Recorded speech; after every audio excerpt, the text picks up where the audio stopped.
Today, we're talking about how boundaries play a role in holding us back from achieving what we're really after. What's interesting to note is how humans try to protect ourselves and what that looks like in context of a business and how a business is trying to protect itself. And then how individuals put in that kind of system and structure, how they can flourish or be harmed. The moments where I have culturally been encouraged to set boundaries and how single-sided it is to just kind of decide on a boundary and put it out there in the world. I was able to reflect and think about what opportunities are missed. Clearly, there are a place for boundaries, and this conversation is not about in the context of danger or abuse. So just to make sure that's clear.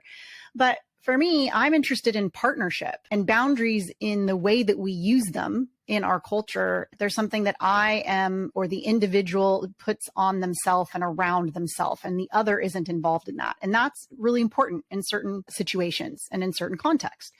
But if we're interested in partnership and we're interested in growth and developing our skills and becoming more expansive in our communities, we need to partner with other. And so for me, that's where I talk about agreements, because then it's two people deciding what is in the best interest of the relationship. And you're considering more than just yourself.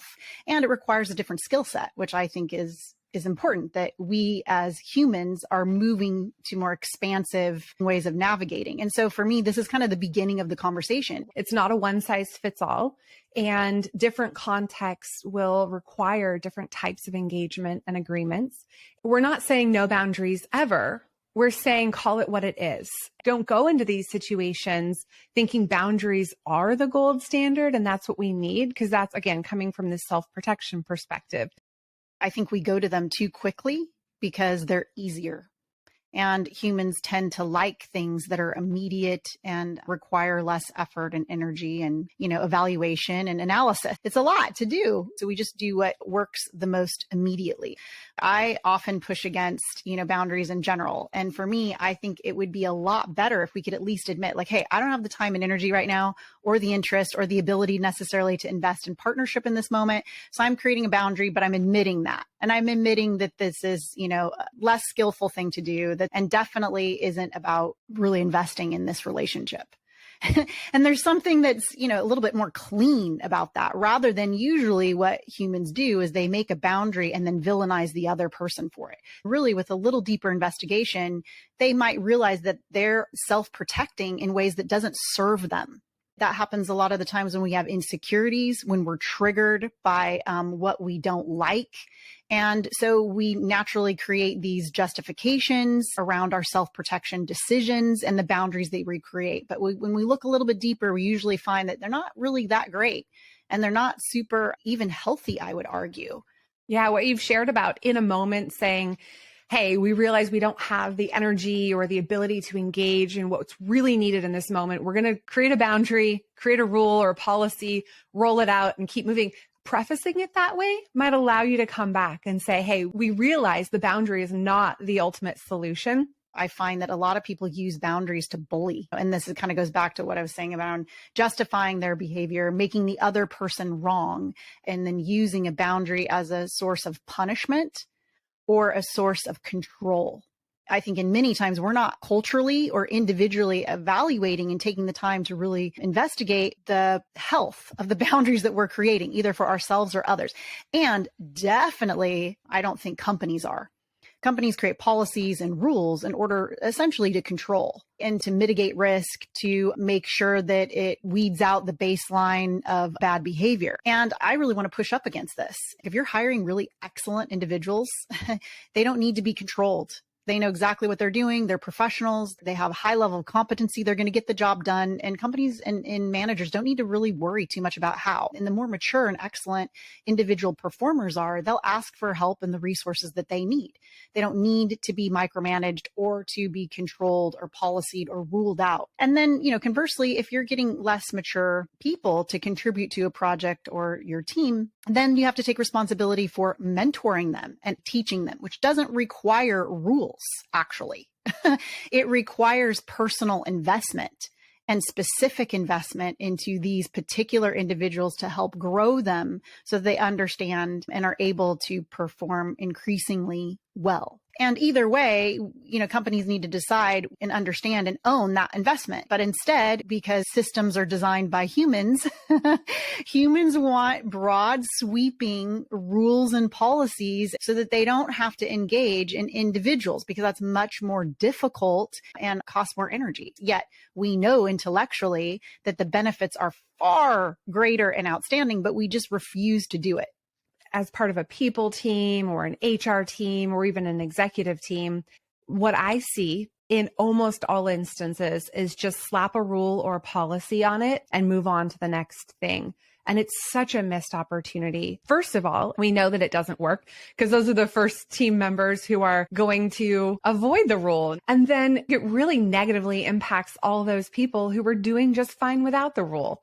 And so it's this constant cycle of short-sightedness. The people who are creating the rules, it's like, okay, well, we wrote that down. We put it in the handbook. We sent that email. So now they're notified. It puts the problem on the people instead of keeping the area of opportunity with the leaders. All of the things you said, plus additionally, it's a part of the litigation sequencing, right? So that they can either fire you or enforce certain things legally or whatever, right? So they are mostly one-sided because the power, belongs to the company. And so they're the ones that are instituting all of these things, and there isn't a two-way dialogue. And what we're suggesting is that if companies were to get smarter, really, and start investing individually in their people, which is the whole human capital, strategy conversation, that all of these risks would naturally, organically be mitigated. It doesn't mean that they wouldn't exist, but it means that you would have a greater visibility into the problems, and you'd have more tools and opportunity to solve them before it even got to this place. I want to unpack the cycle. Yeah, I think the cycle is important because we can see the sequencing of how things happen and then strategically enter each part of the cycle, with greater intelligence. That's how we solve the problem. There's a business need that pops up, or there's a consistent identified problem in the production cycle, and they trace it back to particular people, and then they want to correct for that, and then they make a policy. There's several alternatives, but one is to go to individuals and investigate rather than immediately seeing the individuals of the problem. Usually individuals are, especially if there's a collection of them that seems to be a repeated behavior among several individuals, there's usually a reason why. So why is that?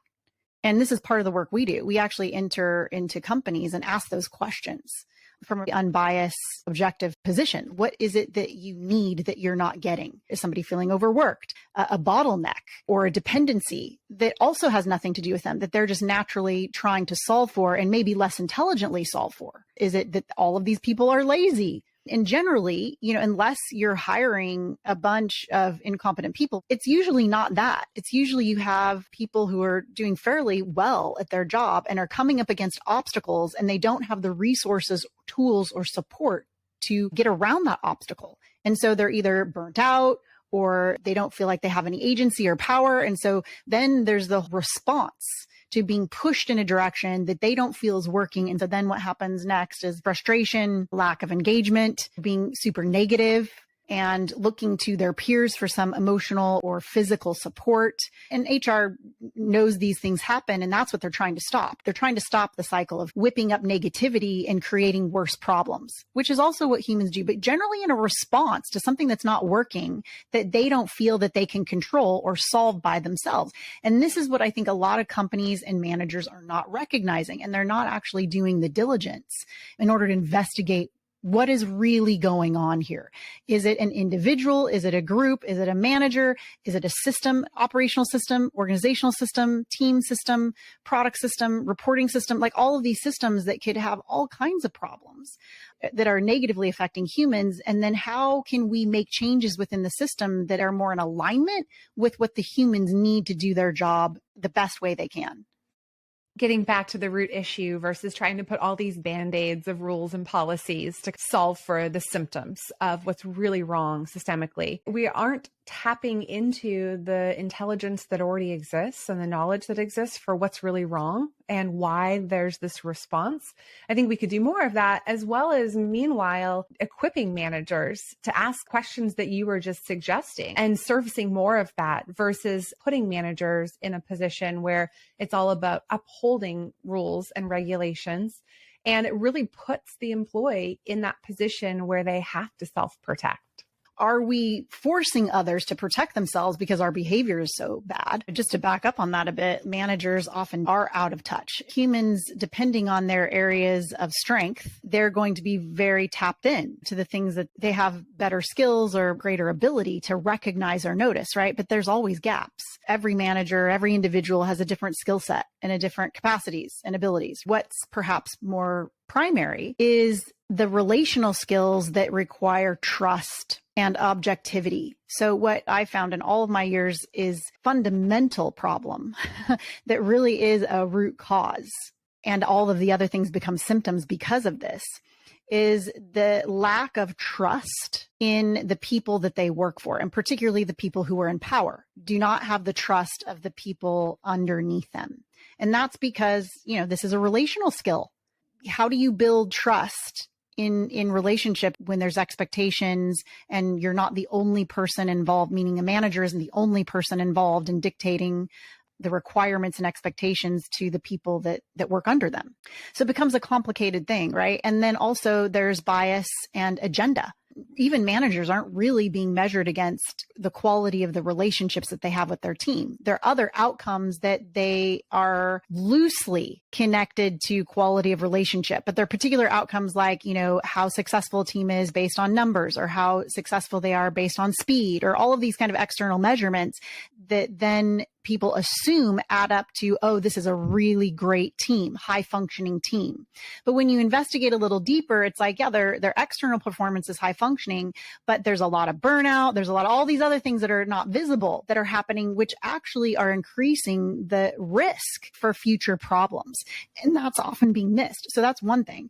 And another thing is inherent agendas. When everybody's agenda is different, meaning that what everyone is individually being measured against isn't aligned, we have a lot of problems. And I'm not just talking about in terms of KPIs and, these kind of things where, obviously the team is pretty aligned on those things, but I'm talking about political, social, and professional goals, right? Where everyone's in a different place. They all have different needs, different desires, different expectations in terms of career development or growth, happiness factors, who they're working with, all of these things. So, what is important and what our individuals' priorities are not aligned, then it's pretty much every human for themselves. And the system rewards that in certain ways, right? And so how does this go wrong? That's part of the investigation as well. As one is the skills, just the human skills. And then two is the absolute lack of alignment of agendas. Because you have managers who need certain things for their team to succeed. And so they're less willing to let people from their team move to a different team. Like that's a really easy example, right? Even though it's absolutely in the best interest of the individual to move teams, it's not in the best interest of the manager. And then there's a certain argument that could be made that it's not in the best interest of the business, at least short term. So you have all these conflicting interests and these conflicting agendas. How do you resolve that without unbiased, objective, outside help like us, or people who are trained to have some of these skills? And also, even more than that, the systems and structures have to reward this kind of behavior, which is currently not happening. You are speaking so much about my experience in all kinds of different organizations and watching the under measurement of really, really strong human skills in some pockets that are totally getting dissed. I think that this cycle kind of spits out people who could actually be really, really productive and engaged and amazing team members because they're unwilling to go along with the short-sightedness, and they realize they have a lot to contribute or want to do it in a way that doesn't necessarily meet the short-sighted measurements. And I think these are some of the most powerful areas that a company can leverage if they do have a more expansive view of what does success look like and where are our most successful team members. And that kind of returns to the idea that it's about trust, right? Because whatever action that leaders have, if it's inconsistent and also if there's other ulterior motives, that isn't going to be trustworthy. Leaders and companies consistently underestimate the intelligence of their people. Really, people get what's going on. Most employees, they don't have a high trust and great relationships with their managers, and certainly not with the current systems that are trying to oversee these relationships like HR. This is a huge, huge problem that everybody knows, and it seems like nobody really wants to talk about. And what's odd is the very system that is the least trustworthy is where the people in power throw the responsibility to solve. And this just is so bizarre to me. It's like we already know that this system is broken. Why would you continue to lean on a broken system to solve the very thing that they're creating? HR, in my opinion, is a huge part of the problem. And it's not because of the individuals who work there. It's because of the system itself is designed poorly, and it absolutely does not work. Having a third party that's not attached does definitely open up that ability for trust, which is something that we offer. But beyond that, there's an invitation for folks who are already in this space to realize that what's happening isn't working. Like, people can find ways around the rules very easily. I mean, examples of this are, I was recently talking to someone who works at a global organization, and they've gone to, you can't hire remote anymore. And so this person who works at this company's advice is just, oh yeah, just get hired like you'll be in the office and then get an accommodation. Like, there are such easy loopholes for people who have the desire to engage and have the energy to overcome the short-sighted rules that don't actually add value to the organization. Oh, this is one of my favorite places to to talk about what I have done in the past, and what I've encouraged others to do is I look for the people who have the intelligence to work around rules and policy. That's what I value. For me, that is a whole different intelligence. And this is provocative and intentionally so. If you are able to do your work in a different way, in a different construct and different timing, and none of the quality is compromised, you are the kind of person that I want to work with. You are the person that I want to hire. And the ability to work around the rules, to me, is a kind of intelligence. I don't want to put any one of my people in a position where they need to work around the rules. That, number one, is just bad business. But when I am looking at other companies, and in terms of like sourcing some of the best talent, usually the MVPs know how to do this very well. And it ends up being just they get good at gaming the system. Why? Because they feel that their employers are gaming them. There's a desire to have reciprocation. And this is kind of goes back to boundaries. I'm definitely a person who works around the rules. And really, it's to prove a point that my workarounds end up being more efficient and a higher level of competency than the ones that are being imposed on me. It's a game. And I find that high value assets, as I call them, HVAs, end up having the same capacity. They can figure something out in a better way and are not going to be stopped by not very well thought out restrictions. Many people who are not necessarily MVPs still do. Like, we understand how to manipulate the system back, which is, again, why these don't work. There's so much tolerance for this allowance of people to break the rules when they're adding value. So the rule initially is created to have fairness, right? And equity across the company. But then you allow the people who are getting the work done anyway by finding creative ways to get around the rules to flourish and to oftentimes even be in the limelight because they're doing such a great job. And that's what really causes the distrust, because they can see that these people are breaking the rules, but HR isn't holding them accountable. Because, and this is where you have the dissension between maybe other members of an executive team or leaders expecting HR to hold them accountable because their team members are upset that this person is breaking the rules and they're still being applauded for their work.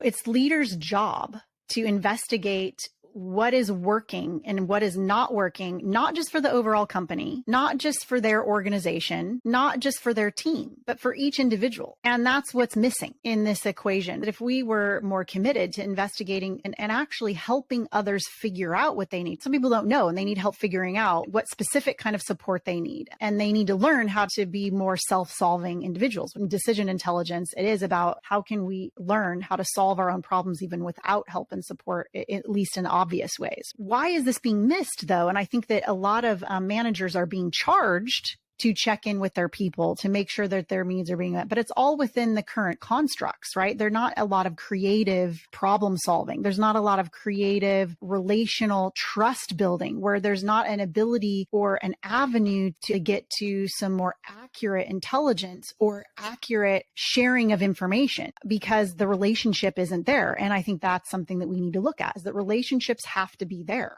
in order to get to some of this higher quality and higher accuracy of information. When we think about engaging on the individual level, and we do it in one place, compensation. We take their experience and their maturity and whatever they're bringing, and we give them a unique salary based on that. That is the only place where they're being engaged on that kind of individual level. When we're courting someone to hire, we're giving them all kinds of individual attention. And if recruiting systems are done well, then it's absolutely about being reciprocal, meaning, you're equally trying to make the company feel worthy of this individual's, employment, as much as you are trying to really understand the potential employee's value and contribution. So if this is being done well, it's very mutual, but it tends to decrease, and certainly decrease in priority, because they're already in. Now it's kind of just thrown to, a manager or thrown to the individual to be entirely responsible for their own everything. And by the way, I'm a huge proponent of being responsible and having enormous amount of agency, as the individual employee to take control and charge over your happiness in any situation. But it's much more difficult to do that when you don't have the people and the systems around you supporting that process. And oftentimes what we come up against, meaning you and me, Chelsea, in companies, that companies are actively going against individuals' happiness, going against their needs, going against their career goals, and going against some of these communication and intelligence sharing strategies. The opportunities to solve are difficult and challenging, and that's what we're here for. The point of this conversation is to go over, again, exposing the layers of the problem. And I don't think that this is new to anyone. I think everyone in leadership or anyone who's worked for a company is completely aware of everything we said. I don't think that we've offered original thinking in the problem. But what I want to remind everyone is the expansiveness of this problem to all of the degrees in which it exists and the layers of which we find it, from top to bottom, to right to left, in every organization, in every team, and in every relationship that an individual has with any other person in the company, but particularly managers and the people in power. This is a complex problem. So, okay, we've made that point. What are the potential solutions? And I would argue that I don't think a solution exists yet, certainly not in HR. And I don't think that HR will have the credibility or the trust in order to solve this problem. I am throwing it to leaders, which is why I am invested in leadership development and decision intelligence. This is the place where it needs to change, is how can we grow our skills and our awareness to be able to dig into this problem, which is more nuanced. It's more relational, and it's trying to notice the systemic problems in ways that we can create, I think, a little bit more revolutionary solutions instead of, massaging it here and there. If it's certainly not enough, usually growth requires risk. So I think this is what we're offering, Chelsea, is a conversation for where are some more intelligent risks to take. And how would we organize those risks in terms of prioritization? How would we do multiple things at the same time, which I think is what is demanded of us. In order to solve certain problems, we can't just start with one thing. We have to start with a few things at the same time. I think people need help doing that. I hope that this conversation just brings awareness to all of those who experience a lot of this, to put words to what that experience is and to offer an opportunity to engage these constructs differently, creating agreements and resisting the urge to create a policy to solve for a symptom. If you want to engage with us, ask questions, bring your ideas and your experiences to this conversation, we would love to hear from you. Find us on LinkedIn. Thank you so much for listening.